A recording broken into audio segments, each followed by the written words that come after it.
Bonjour à tous, comment ça va ce matin? Oui, il y a un petit décalage, c'est bon? Je suis content de vous accueillir ce matin à l'église 180, c'est un plaisir de pouvoir être ensemble encore une fois. On est, comme vous pouvez le voir dans la série, Dieu n'a pas dit. On a toutes sortes d'idées de qui Dieu est et de ce que Dieu dit. Puis parfois, ces idées sont fondées sur quelque chose de solide. Puis parfois, c'est juste des idées qui sont répandues, qui ont circulé. Et puis ça vient finir par influencer notre manière de voir Dieu, puis de comprendre ce qu'il est, ce qu'il dit, etc. Et ce qu'on veut faire pendant cette série, c'est prendre le temps de mettre le doigt sur certaines idées préconçues qui ne sont pas justes, qui ne sont pas vraies par rapport à qui Dieu est, et puis surtout par rapport à ce que Dieu nous dit. Ça peut sembler surprenant peut-être de parler de ce que Dieu dit, mais c'est en réalité très logique parce qu'on a ce qu'on appelle la parole de Dieu. La Bible, c'est le message que Dieu nous donne, dans lequel on peut découvrir qui il est, sa volonté, ce qu'il veut nous communiquer. Et c'est sûr que c'est un gros livre, il y a beaucoup de mots là-dedans, mais si c'est Dieu qui a dit ces choses-là, ça vaut la peine qu'on prenne le temps, qu'on mette l'effort nécessaire pour savoir ce qu'il a vraiment dit, et non pas juste les on-dit. Je ne sais pas si vous avez déjà joué à ça quand vous étiez petit, là, vous mettez en cercle, là, puis chacun notre tour, on chuchote quelque chose dans l'oreille du voisin, puis qu'une fois que le tour est fini, ça n'a plus aucun rapport avec ce que c'était au départ. Des fois, on fait ça avec la Bible ou avec Dieu, puis on a juste des idées qui circulent, puis on finit avec un produit ou un message qui est très différent du message original. Et on veut prendre le temps, nous, de se rapprocher autant que possible du message original, du message de Dieu. Cette semaine, mes parents sont en visite, ma mère est avec nous ce matin, puis c'est un rappel pour moi à quel point la langue et le langage, c'est vraiment intéressant. Parce que entre le français d'ici puis le français de la France, il y a beaucoup de... Il n'y a pas juste un océan qui sépare les deux, il y a aussi beaucoup de vocabulaire différent. Je suis encore en train d'apprendre des expressions, encore maintenant, après plus de 15 ans après être arrivé au Québec. Il y a une expression que je trouve vraiment spéciale, c'est quand on demande « Qu'est-ce que ça mange en hiver ?» Un jour, quelqu'un m'a demandé, j'étais dans une entrevue, une entrevue de travail pour devenir prof de français. Puis là, la personne qui me fait passer l'entrevue me dit « Comment t'expliquerais ça à quelqu'un ?» J'étais pour enseigner des adultes anglophones. Elle dit « Comment tu t'y prendrais pour expliquer à un élève l'expression « Qu'est-ce que ça mange en hiver ?» Je lui ai dit « j'ai aucune idée parce que je ne sais pas ce que ça veut dire, qu'est-ce que ça mange en hiver. » Mais étant donné qu'ici, c'est la moitié de l'année, il fallait bien que je sache qu'est-ce que ça veut dire, ça mange en hiver, parce que je sais ce qu'on mange en été, mais pas en hiver. Finalement, qu'est-ce que ça mange en hiver? Si vous êtes comme moi et que vous n'avez aucune idée, en fait, je parle pour ma mère, parce que c'est la seule probablement qui ne sait pas ce que ça veut dire ici. Ça veut dire de quoi c'est fait, qu'est-ce que ça veut dire, qu'est-ce que ça représente? Qu'est-ce que ça mange en hiver? Comment est-ce qu'on peut le définir? Qu'est-ce que c'est vraiment? Et c'est une bonne question à se poser quand on pense à non seulement le message de Dieu, non seulement la Bible, mais aussi le chrétien. Qu'est-ce que ça mange en hiver, un chrétien? De quelle manière est-ce qu'on pourrait définir ce qu'est un chrétien pour nous aider à vivre en fonction de ça? Parce qu'on peut mener notre vie influencé par toutes sortes d'idées, par toutes sortes de grands idéaux, des principes, des règles de vie. Mais en bout de ligne, qu'est-ce qui fait qu'un chrétien est un chrétien par rapport à n'importe qui d'autre qui ne s'identifie pas de cette manière-là? Je vais vous donner un exemple. Je pourrais dire que quelqu'un est végétarien sur le principe que c'est une personne qui ne mange pas de viande. Okay? On s'entend que c'est ça la définition très concise. Quelqu'un qui est végétarien, c'est quelqu'un qui ne mange pas de viande.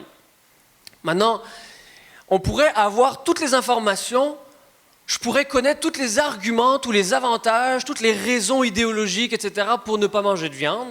Je pourrais posséder toutes ces informations-là, avoir la connaissance, tous les arguments. Mais si je rentre chez nous et que je me fais un steak, est-ce que ça fait de moi un végétarien? Je vais essayer de ne pas conclure avec une morale sur ce sujet-là, parce que chacun a ses convictions par rapport à ça. Inversement, si quelqu'un se fait dire par son médecin, par exemple, ben, pour un temps, il va falloir que tu t'abstiennes de manger de la viande, fait que mange le reste, mais mange pas de viande, pour des raisons physiques, médicales, peu importe. Alors cette personne adopte le comportement, mais en bout de ligne, dans son cœur, lui, tout ce qu'il veut, c'est que le médecin lui donne le feu vert, puis qu'il a le droit de remanger de la viande. Puis là, il s'en va chez PFK, puis toutes ces places-là où probablement qu'il y a de la viande quelque part là-dedans. Là. Mais est-ce que cette personne, parce qu'elle pose les gestes de ne pas manger de viande et de manger seulement le reste, est-ce que ça fait de cette personne-là un végétarien? Fait que là, on a beaucoup de choses qui sont à prendre en considération, le comportement, les convictions, ce qui nous passe dans la tête, comment est-ce qu'on se comporte, notre manière d'agir. Pour un chrétien, c'est quoi finalement? Est-ce que c'est une quantité d'informations à emmagasiner? Est-ce que c'est un certain nombre de gestes à poser, de comportements à adopter qui va faire qu'on est ou on n'est pas un chrétien? C'est intéressant quand je parle avec des gens qui ne sont pas du tout religieux, spirituels, qui ne s'identifient pas comme des chrétiens, puis qui veulent savoir un petit peu qu'est-ce que ça mange en hiver. Ça vient assez vite parce que les gens ils me demandent qu'est-ce que tu fais dans la vie. Je leur dis je suis pasteur dans une église. Là, ils veulent savoir qu'est-ce que c'est, qu'est-ce que ça veut dire, pourquoi est-ce qu'on fait ça, etc. Puis, ma réponse va être importante parce que c'est ce qu'il veut savoir. Qu'est-ce que c'est finalement un chrétien? Alors, j'essaie d'expliquer, c'est quelqu'un qui croit en Dieu, premièrement, qui comprend que Dieu est parfait, puis que nous, on n'est pas parfait, puis qu'il y a un problème, il y a une distance, une séparation qui existe, puis que Jésus-Christ est venu combler cette distance. Toutes ces choses-là, on les apprend dans la Bible, puis c'est ça notre autorité finale. Le dernier mot, c'est Paul, le gars en avant, qui là, c'est la parole de Dieu. Alors, c'est un bon début, en tout cas, dépendamment de son intérêt. Puis, le problème que je veux soulever ce matin, le Dieu n'a pas dit, il est très présent surtout ici, parce qu'on a une longue tradition de religion. On est un peuple, une nation ici qui avons un grand héritage de religion. Il y a des églises partout. On se promenait, on faisait du tourisme les derniers jours, puis on voit des églises partout. Mais vous connaissez probablement l'histoire de la Réforme, où les gens se sont levés, puis ont dit, si on regarde ce qu'il y a dans la Bible, être chrétien, c'est pas toutes sortes de pirouettes puis de gestes à poser, etc. C'est une question de faire confiance à Dieu, d'avoir la foi en Dieu, que lui fait quelque chose que nous, on ne peut pas faire. Versus moi, je vais faire beaucoup de choses pour mon propre salut, gagner son ciel. Vous connaissez l'expression « gagner son ciel ». Et dans ce conflit d'idées, dans cette opposition d'idées, on peut avoir tendance à aller dans un extrême ou à aller dans l'autre, et finalement, c'est dur de trouver un juste milieu, ou plutôt c'est dur de savoir exactement, en bout de ligne, qu'est-ce que dit Dieu sur ça. Je vais vous montrer un passage qui se trouve dans Jacques, qui illustre un petit peu le problème. Okay? Jacques dit, mes frères et sœurs, il s'adresse à des chrétiens, il dit, que sert-il à quelqu'un de dire qu'il a la foi s'il n'a pas les œuvres? Cette foi peut-elle le sauver? Ce passage-là, ce verset-là, a provoqué beaucoup de débats.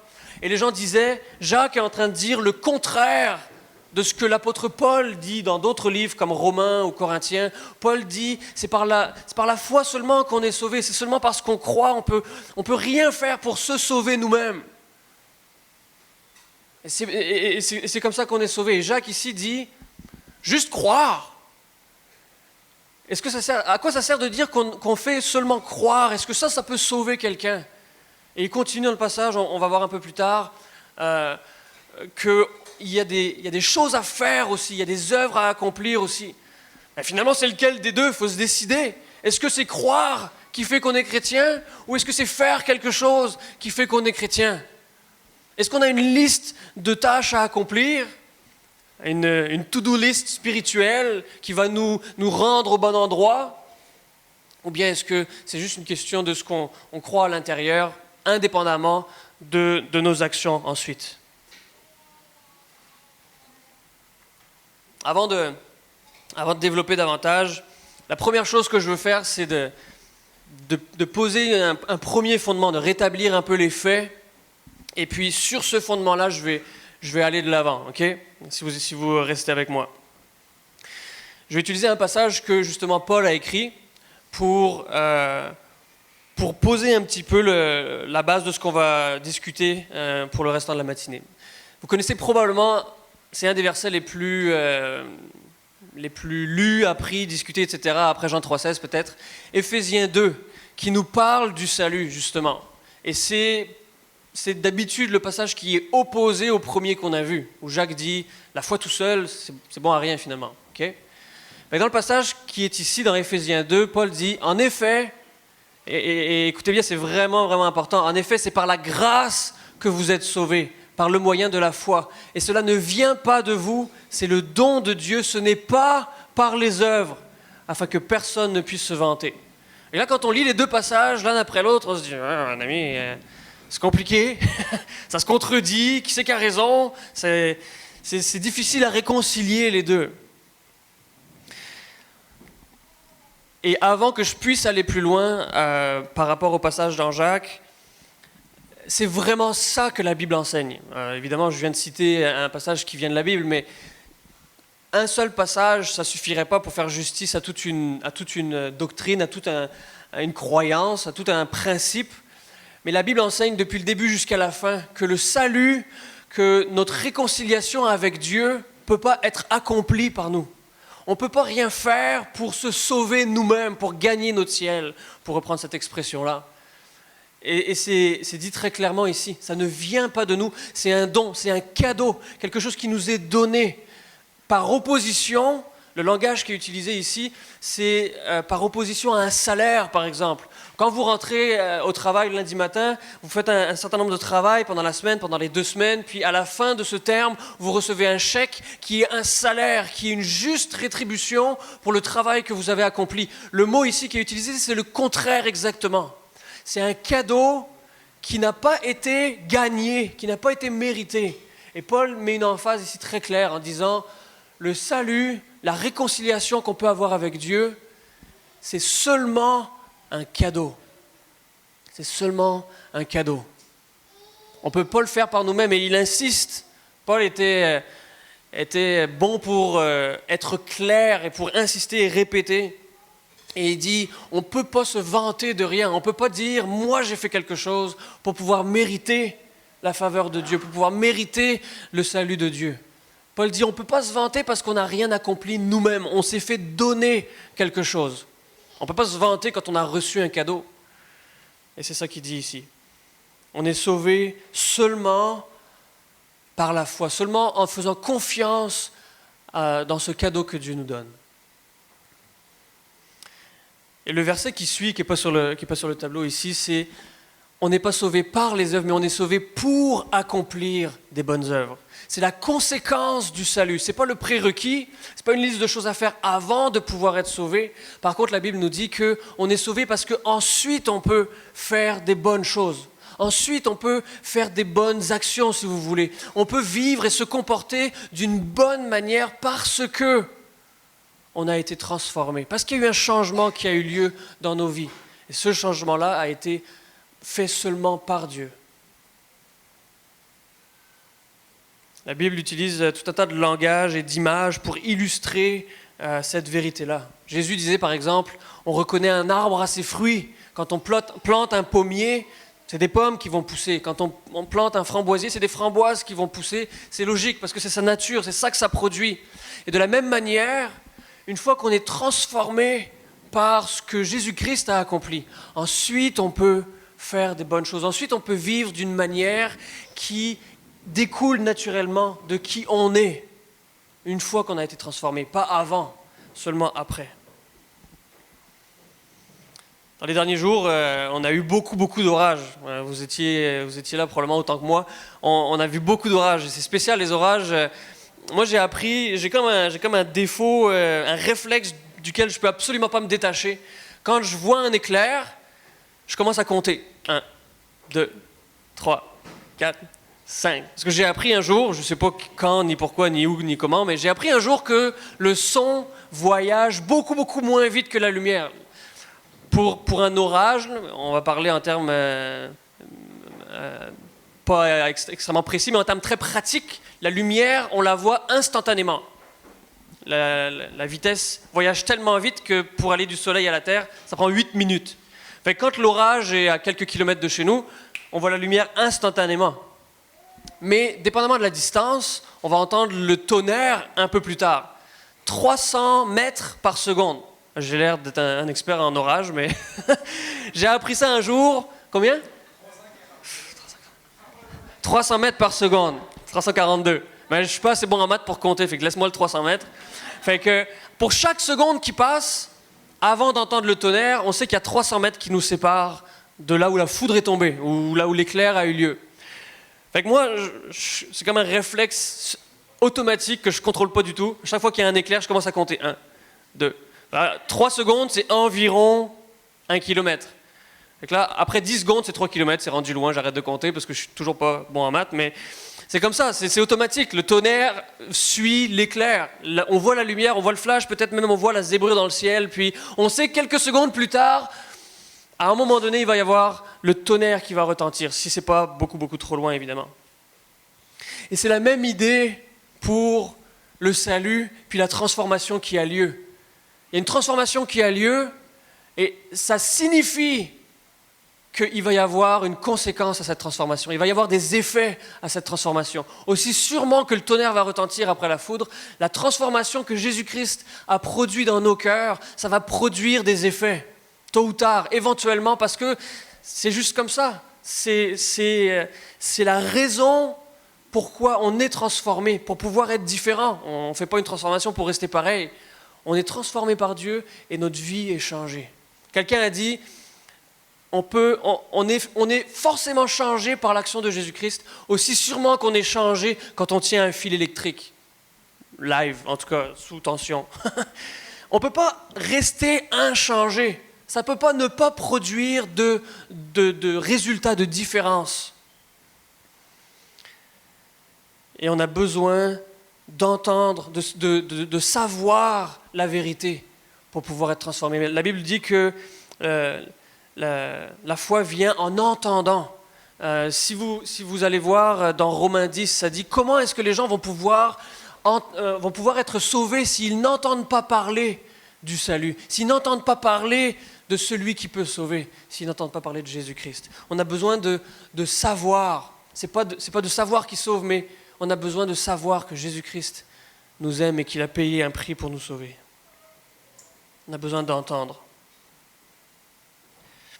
Quelques années, j'ai eu un professeur qui nous a raconté que quand il était à l'école lui-même, il a passé un cours de biologie dans lequel il y avait toutes sortes d'informations qui avaient un lien avec l'évolution.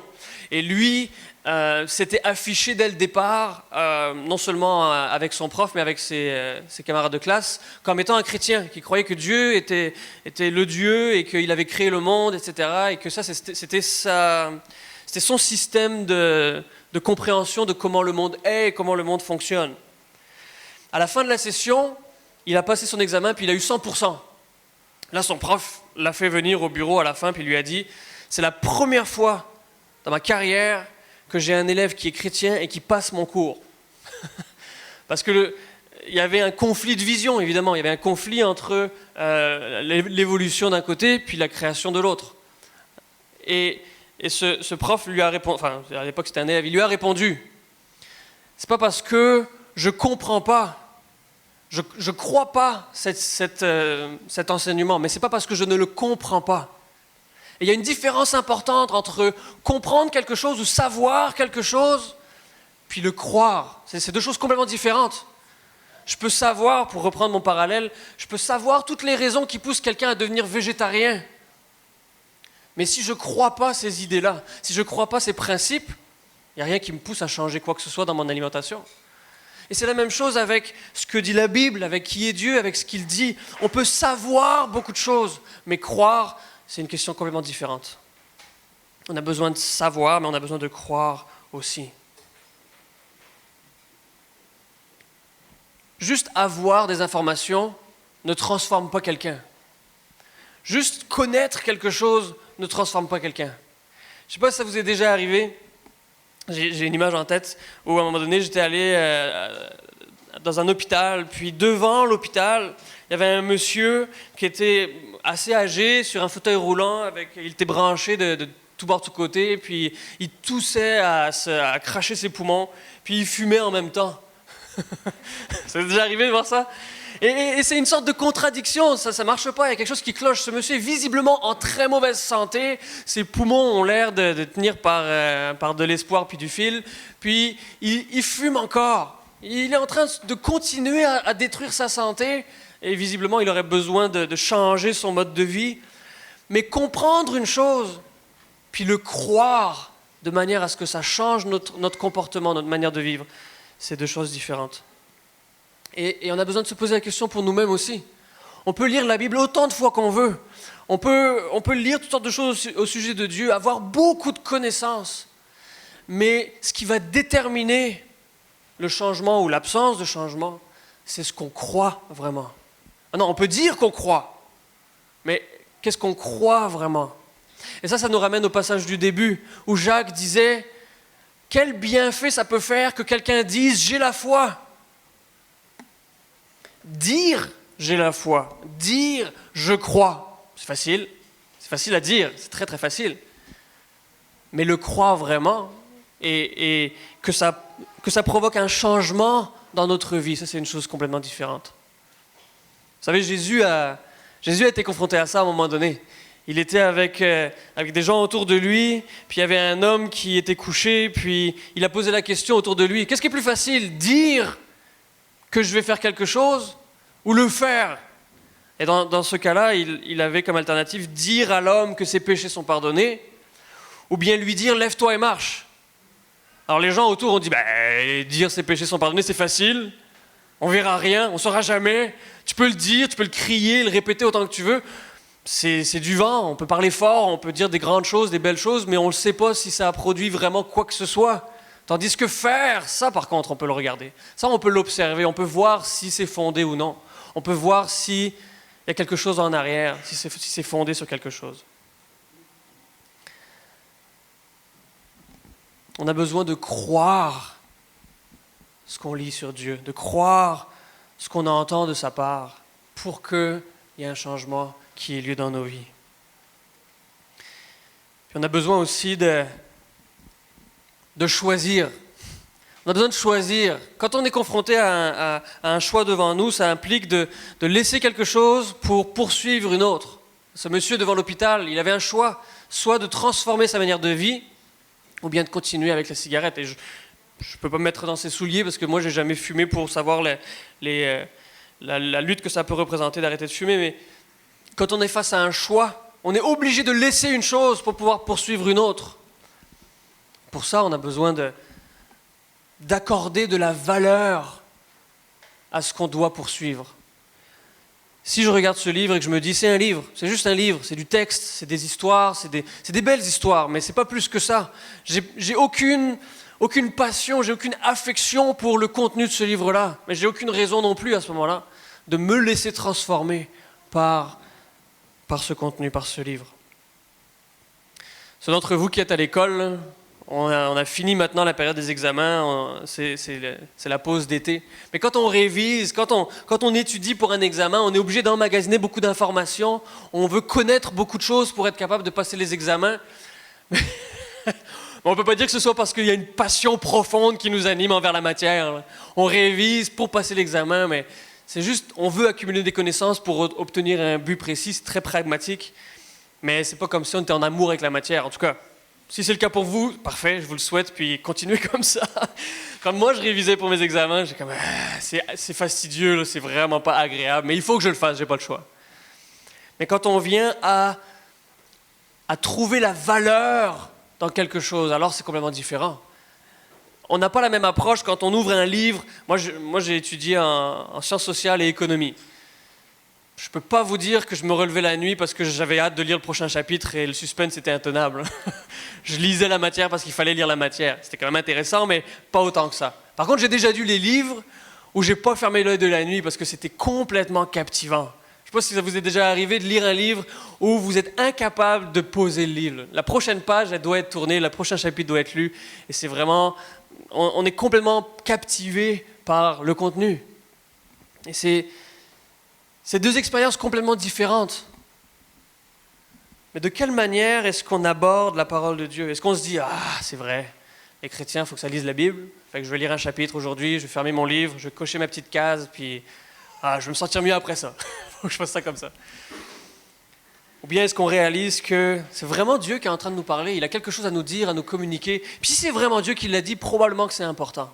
Probablement que ça a de la valeur et que si je poursuis cette parole, je poursuis ce message, je vais certainement en bénéficier.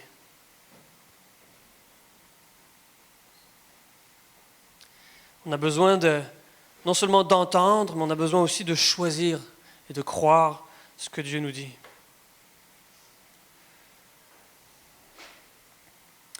Vous savez, dans ma vie, j'ai pris plein de décisions qui n'ont pas eu beaucoup d'impact par la suite. Je suis quelqu'un d'assez passionné, d'assez impulsif, puis je suis prêt à démarrer 5 projets par jour, tous les jours pour les prochaines années, il n'y a aucun problème avec ça. Mais c'est le suivi qui est plus difficile. J'ai pris plein de décisions qui n'ont pas changé ma vie. J'avais à peu près 9 ans et j'ai décidé que je voulais faire du violon.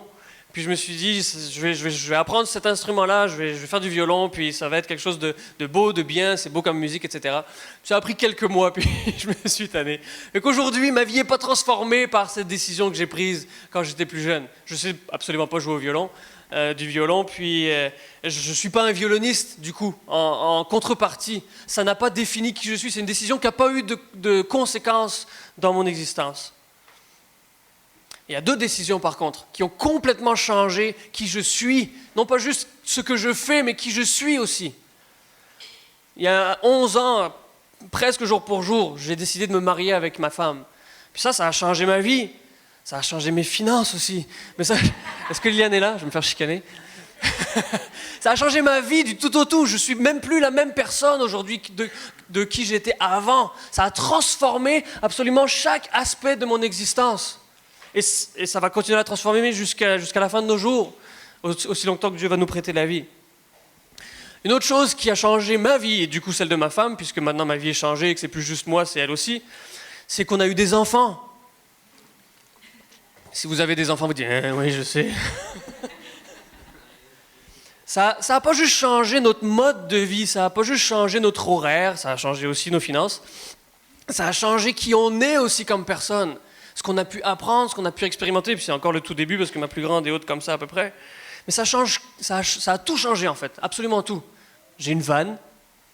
Est-ce que j'ai besoin de dire plus que ça? Voilà. Il y a certaines décisions qu'on prend qui vont changer notre vie au point où on peut dire il y a un avant puis il y a un après. Il n'y a plus rien qui sera jamais pareil à partir de ce moment-là. Et est-ce qu'on peut considérer que nous, étant réconciliés avec Dieu, le Créateur, celui qui nous a créés, celui qui nous connaît, celui qui a créé l'univers, est-ce qu'on peut imaginer que être réconcilié avec lui, être en relation avec lui, peut avoir moins d'impact que se marier ou avoir des enfants, peut avoir moins d'influence dans notre vie, peut moins transformer chaque parcelle de notre existence?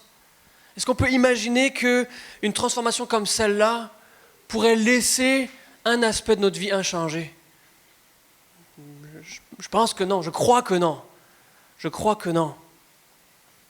C'est une transformation qui est la plus grande transformation qui peut avoir lieu dans notre vie.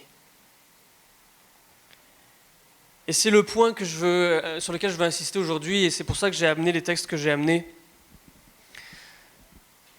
Jacques ne contredit pas Paul, pour briser le suspense insoutenable de ce matin. C'est pas un qui dit on est sauvé seulement parce qu'on croit, et l'autre qui dit il faut croire, mais il faut aussi se mettre les mains dans le travail pour pouvoir être sauvé. C'est pas ça du tout. Jacques est en train de dire c'est pas possible d'être transformé et qu'il n'y ait pas des conséquences. C'est ça que Jacques dit finalement. C'est pas possible de dire je crois que Dieu existe, que Dieu m'a sauvé, que Dieu m'a transformé et qu'il n'y ait pas de conséquences dans ma vie. Autrement dit, c'est pas que Jacques est en train de dire il faut rajouter des œuvres pour être sauvé. Ce qu'il est en train de dire, c'est qu'on ne peut pas être sauvé sans que ça provoque ce genre de signes visibles par la suite. C'est pas possible d'être transformé par Dieu et que ça ne paraisse pas. Qu'il n'y ait pas d'évidence que c'est arrivé. Je pourrais reprendre le parallèle du mariage. Nous, quand on s'est mariés, on a déménagé aussi, mais imaginez que je continue à côtoyer mes amis, ou même mes frères et sœurs, mes parents, mes voisins, mon réseau de connaissances, puis que quelques années plus tard, ils apprennent « Ah, t'étais marié? Tout ce temps-là, t'étais marié, tu nous l'as jamais dit !» Ça ferait probablement pas de sens. Probablement qu'ils me diraient soit t'es marié, mais t'as pas vraiment compris ce que ça implique le mariage. Ou ils vont nous dire tu nous racontes des histoires, t'es pas marié. Là. On l'aurait su, ça aurait paru si t'étais marié. On aurait vu quelque chose, probablement qu'on aurait rencontré ta femme à un moment donné. Probablement qu'on aurait vu le changement dans ta maison. Probablement qu'on aurait vu que t'as une vanne maintenant, des choses comme ça. C'est pas possible d'être transformé par Dieu et que ça ne change rien. C'est ça que Jacques est en train de dire ici. Et l'avertissement, si vous voulez, c'est de dire, si il n'y a aucune conséquence, s'il n'y a aucun changement dans ta vie, alors c'est vraiment un bon moment de se poser des questions. C'est vraiment un bon moment de se poser. Est-ce qu'une transformation a vraiment eu lieu? Est-ce qu'il y a vraiment eu un changement? Est-ce que ce que tu sais ici, tu le crois vraiment? S'il n'y a aucune différence dans ta vie. Parce que le message que la Bible nous donne, et j'ai dit tout à l'heure, la Bible c'est un gros livre, il y a beaucoup de mots, c'est plein de chapitres, c'est en plus un langage parfois qui est pas très évident. Mais vous savez, Jésus nous a aidés. Jésus il aide beaucoup quand même. Il nous a aidés. Quelqu'un un jour lui a dit, qu'est-ce que je dois faire? Qu'est-ce que je dois faire pour te suivre, pour faire comme toi, pour faire ce que tu dis, faire ce que tu veux? Puis Jésus a simplifié en disant quelque chose de très très court, c'est très facile à se rappeler. Il a dit, aime Dieu, puis aime ton prochain. Facile, c'est simple. On peut se perdre dans les 66 livres qu'il y a là-dedans, et je ne sais pas combien de pages, dépendamment de votre version de Bible. Jésus a dit, aime Dieu, aime ton prochain. Évidemment, il faut quand même faire le travail pour comprendre ce que ça veut dire d'aimer Dieu puis d'aimer son prochain dans la vie de tous les jours, parce que ce n'est pas seulement une idée complètement abstraite, et que quelque part dans ma tête, il y a une place qui dit « j'aime Dieu puis j'aime mon prochain ». Mais qu'est-ce que ça veut dire dans la vraie vie, dans le concret de tous les jours, d'aimer Dieu puis d'aimer son prochain? Quand on lit l'histoire depuis l'Antiquité, depuis que Jésus est venu sur la terre, depuis que l'Église a commencé, quand on lit l'histoire, on voit systématiquement des mouvements, des comportements collectifs de la part des chrétiens. Ah non, je ne suis pas en train de vous donner une version idéalisée de l'histoire, c'est pas un long fleuve tranquille, il y a eu beaucoup de problèmes, d'abus, d'écarts, de manquements, etc. Mais on peut lire dans l'histoire, il y a un fil conducteur que l'Église a laissé à démontrer et qui est une intention d'imiter Jésus-Christ. Une intention de faire ce que Jésus aurait fait s'il avait été là. Et ça se traduit par des actions, pas juste par des discours. Vous savez, on connaît Jésus pour ses grands discours. On peut lire dans la Bible les discours que Jésus a prononcés. Mais Jésus ne s'est pas contenté de prononcer des belles paroles. Il est allé vers ceux qui souffrent, il est allé vers ceux qui sont vulnérables. Et puis même avant la venue de Jésus, depuis le début de la Bible, il y a un thème qui revient constamment et qui est de prendre soin de la veuve, de l'orphelin, de l'étranger, du pauvre, de prendre soin de ceux qui sont vulnérables, de prendre soin de ceux qui souffrent, de ceux qui sont dans une position où le reste du monde n'a pas envie de s'en occuper, qui ne sont pas aimables, ou qui ne sont pas attirants, ou qui ne pourront jamais nous redonner ce qu'on peut leur donner. Un amour désintéressé. Et la seule manière d'imiter Jésus-Christ de cette manière-là, c'est d'avoir été transformé. Parce que naturellement, on n'est pas fait comme ça. Naturellement, on n'est pas fait où on a des élans d'aimer des gens qui ne sont pas aimables. Notre élan naturel, c'est d'aimer les gens qui sont aimables. D'aimer les gens qui sont un petit peu en vue, populaires, parce que ça nous fait monter nous-mêmes notre propre réputation, l'image qu'on dégage. C'est bon pour nous. On les utilise comme des échelles. Ou bien on va aider les gens qu'on sait qui vont pouvoir nous aider en retour, d'une manière intéressée. Ou bien on va le faire, on va aider des gens, puis ça va nous donner une bonne réputation par la suite. Naturellement, je suis en premier, je veux me mettre en premier, puis que personne ne vienne me prendre ma place. Mais Jésus est venu nous montrer un exemple différent. Jésus est venu nous montrer un exemple où lui, il a tout donné. Il s'est, d'une manière très littérale, il s'est sacrifié lui-même pour le profit des autres. Et quand on accepte ce cadeau d'être libéré, débarrassé du conflit qui nous séparait de Dieu, quand on est transformé par Dieu, par son message, on est alors capable d'imiter Jésus-Christ, d'imiter ce que lui a fait, le comportement que lui il a adopté. Non seulement parce qu'on a un modèle à imiter, mais parce qu'on a été nous-mêmes en premier les bénéficiaires de l'amour de Jésus-Christ, de l'amour sacrificiel de Jésus-Christ. Une fois qu'on a reçu un bon exemple, on est capable de le reproduire. Et aussi, on peut trouver une raison de reproduire le bon exemple qu'on a reçu. Il y a un passage dans Galates que je veux vous montrer, et qui je pense, est une clé pour nous. Ça dit en effet, en réalité, le sujet de départ est différent, un petit peu. Ça parle ici de la circoncision qui était un rite que les Juifs accomplissaient pour avoir la faveur de Dieu. Et là, ici, ça dit en effet, en Jésus-Christ, ce qui est important, en bon français, ce n'est pas les rites, ce n'est pas les coutumes, ce n'est pas les gestes qu'on pose. Ce n'est pas la circoncision ou l'incirconcision, mais seulement la foi. Et là, ici, dans le passage, on réconcilie les deux idées. Vous vous rappelez, Paul dans Éphésiens disait c'est par la foi qu'on est sauvé. Jacques disait la foi tout seul, c'est pas bon à grand chose. Et ici on a les deux. La foi qui agit, la foi qui a des conséquences, la foi qui nous porte à poser des gestes. Seulement la foi qui agit à travers l'amour. Maintenant, quand on parle d'aimer les autres, d'aimer les gens, de prendre soin de ceux qui sont vulnérables, de prendre soin de la veuve, de l'orphelin, du pauvre, de l'étranger. C'est fatigant, honnêtement. C'est fatigant. Enlevez votre bon comportement du dimanche, de chrétien du dimanche matin, là, mais honnêtement, c'est fatigant de se dire, il faut que je prenne soin de ceux qui ont besoin. Parce qu'on aimerait bien mieux prendre soin de nous-mêmes. Je suis tout seul dans cette situation-là. C'est beaucoup plus facile de prendre soin de nous. C'est beaucoup plus facile même de prendre soin de nos amis. Parce que c'est nos amis, on les aime, ils nous aiment, c'est une bonne entente, on a un bon marché qui fonctionne comme ça. Mais prendre soin d'un étranger, prendre soin de quelqu'un qu'on ne connaît même pas, prendre soin de quelqu'un ou peut-être qu'on connaît mais qu'on n'a pas envie d'aider, quelqu'un qui est dans notre entourage, on sait très bien qui c'est, mais on n'a certainement pas envie d'aller s'en mêler. Ça, c'est beaucoup plus compliqué. Ça, c'est beaucoup, beaucoup plus compliqué. Et ici, ça nous dit, la foi agit à travers l'amour. Et c'est l'amour qui peut nous amener à s'intéresser, s'investir, prendre du temps pour quelqu'un que c'est pas facile d'aimer, que c'est pas facile de s'asseoir avec, puis de discuter, puis de prendre soin, puis de peut-être même partager notre temps, notre ressource avec eux. Et la seule raison qui peut nous pousser à surmonter cette barrière, à surmonter toutes les bonnes raisons qui nous empêchent de faire le bien, d'aimer quelqu'un qui n'est pas aimable, de partager nos ressources qui sont limitées, de partager notre temps qui est encore plus limité. On a beaucoup de raisons de ne pas faire ça.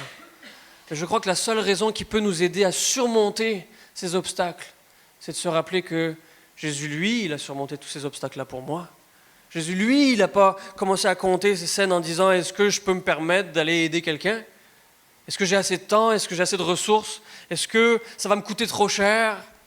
Et qu'on a reçu cet amour en premier. On sait ce que c'est que de recevoir quelque chose de quelqu'un qu'on ne méritait pas, qui a coûté cher, et que ce n'est pas parce qu'on était en position de pouvoir repayer par la suite de toute façon.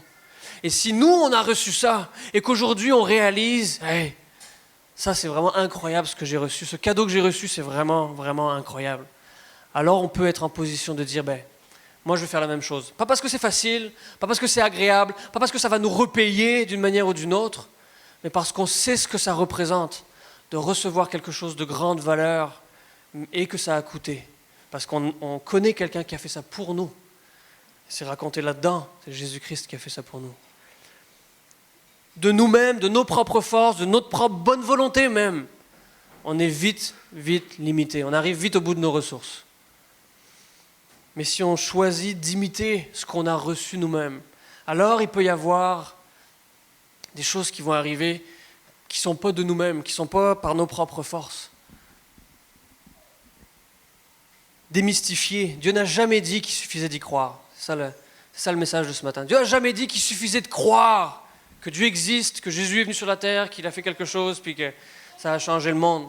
Y croire, ça ne change pas le monde. Y croire, ça doit nécessairement être suivi par une transformation.